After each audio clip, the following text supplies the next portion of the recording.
name is Krista Gilson. I'll be presenting about autism today.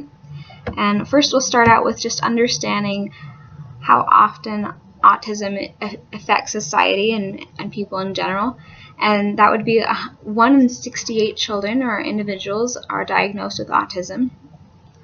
And across the board, there's not a specific reasoning for why people struggle with autism. We don't have a lot of information yet about why that is. We do understand that it is something that affects the way that the mind thinks, and no group of people is discriminated against in that specific area. Autism goes across all boards, whether it's race, ethnicity, or a socioeconomic group, and it is recognized as a low incidence disorder. And more about specifically about what autism is, it's been diagnosed, or it's been termed different things over the past few decades, and it began recognized as Asperger's, and now it is recognized as autism spectrum disorder. So autism spectrum disorder technically includes a large variety of different type of autistic behaviors and experiences, such as having developmental disabilities, being unable to socialize correctly appropriate to your age group, and having sometimes developmental disabilities and behaviors that are a little bit different. So originally Asperger's and autism were separate, but they've been combined together, and because they've been combined together, they've been recognized as being part of a continuum. And a continuum meaning that some individuals may experience just a few of those struggles, such as like minimal communication struggles, and some of them may have it much more severe, to the point that they are not able to communicate at all. And it's considered a spectrum just because there's such a variety of differences within each individual. And things that you can recognize with a young child, specifically a toddler, if they have autism, they may have a very delayed sense of being able to babble before they're able to talk. They take quite a long time compared to their age group, or around 18 months if they are still unable to speak one word. That is a sign, as well as after 24 months they can't speak 2 words together. Those are large signs of like inability to communicate. They also may not gesture, or they may avoid gazing with someone, making eye contact. There's a lot of very social interactions that seem to be lacking in a very young child. And the same thing as they grow up and they aren't diagnosed, then you can also recognize autism is often noticed by their lack of interaction and social connection with people around them.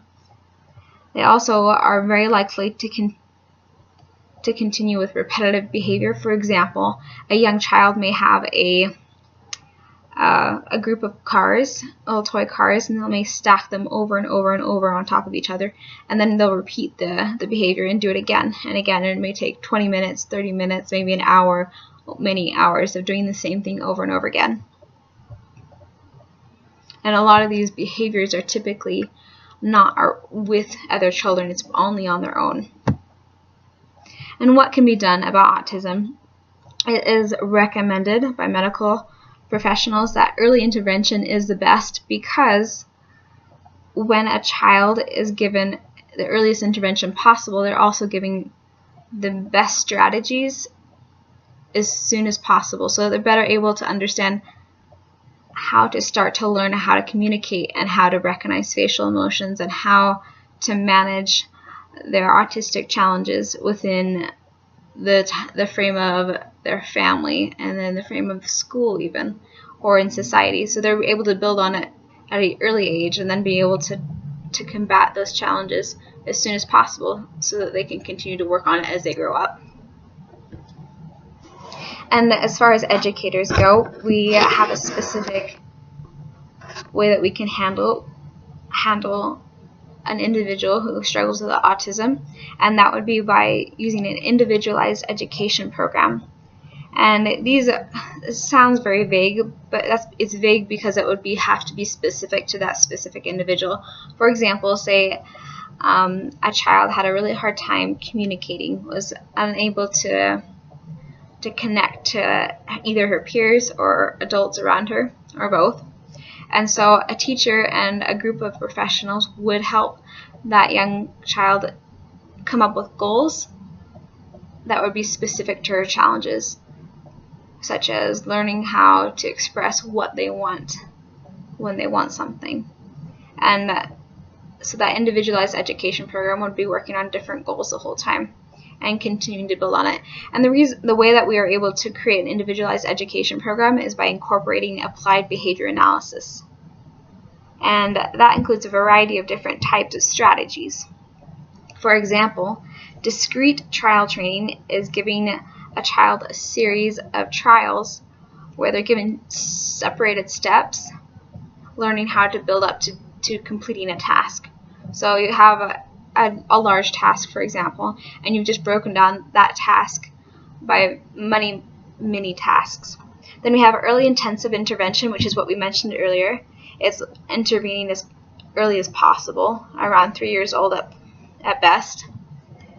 And then we have pivotal response training, which is teaching an individual to have motivation to learn, teaching them to how to monitor themselves, and then teaching them how to communicate with others. And then we have verbal behavior intervention, which is teaching them how to gain and develop verbal skills. And then we have floor time, which is teaching them how to have and recognize emotions and be able to develop and recognize relationships with them, specifically their caretaker, like their parent. Then we have occupational therapy, which is teaching individuals how to perform daily living tasks.